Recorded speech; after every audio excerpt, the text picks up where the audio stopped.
Students can earn $500 per day by selling products without holding inventory.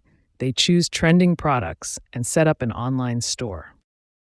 Dropshipping is a model where you sell products without managing inventory.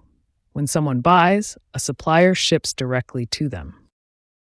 Best platforms for students include Shopify, WooCommerce, eBay, and Etsy for setting up their online stores. Making $500 a day takes time.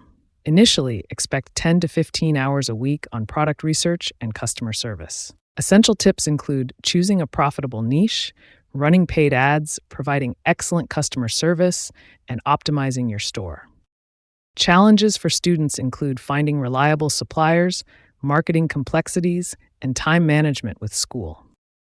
Realistically, students can earn $100 to $500 a day based on efforts and strategy. Scaling profits is possible. Yes, dropshipping can be sustainable long-term if students refine their strategies and adjust to the market. Dropshipping offers a chance for students to earn $500 a day.